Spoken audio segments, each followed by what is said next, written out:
This year, the Washington State Legislature is considering passing 2 bills that would allow the state of Washington to build a new nursing facility at Fircrest in Shoreline. This would be building a new institution to segregate people with developmental disabilities and force them to live away from the community and in isolated settings. Historically, people with developmental disabilities moved into institutions when they were very, very young, like 2 years old, and lived there their entire lives. And they were not allowed to participate in the communities outside of those institutions, and they were segregated from their families and friends, and it was very, very isolating experience for many of those people. Also, a lot of people that grew up in those institutions or have lived in them recently express that they experienced a lot of abuse and isolation in those places.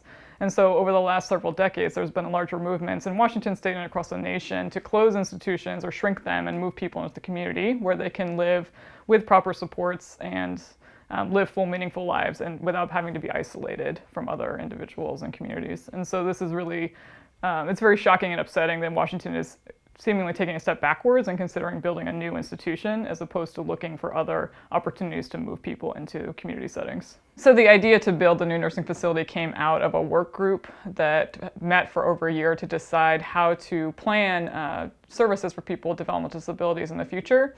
And the work group recommended that the state build a new nursing facility.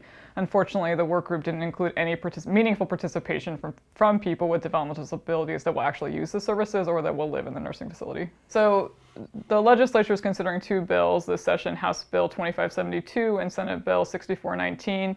These bills call for the implementation of recommendations that came out of the work group about what the future of services for people with developmental disabilities in Washington State should look like.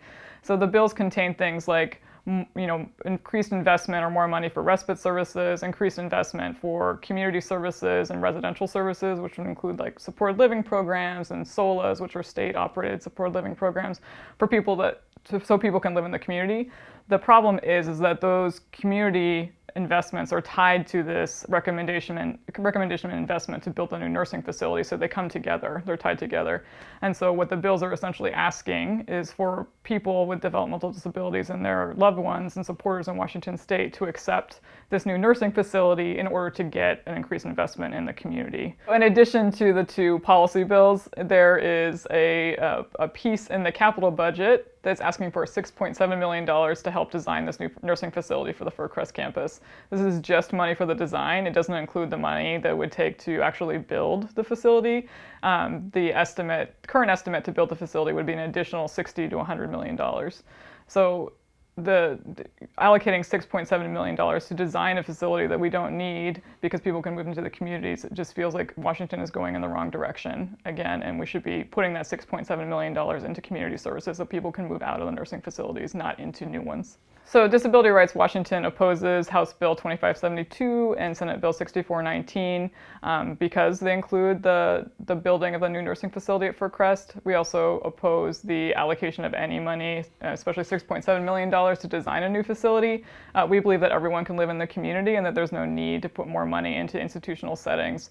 People should be moving into the community with proper supports and not into continued sites of isolation in new institutions in Washington State.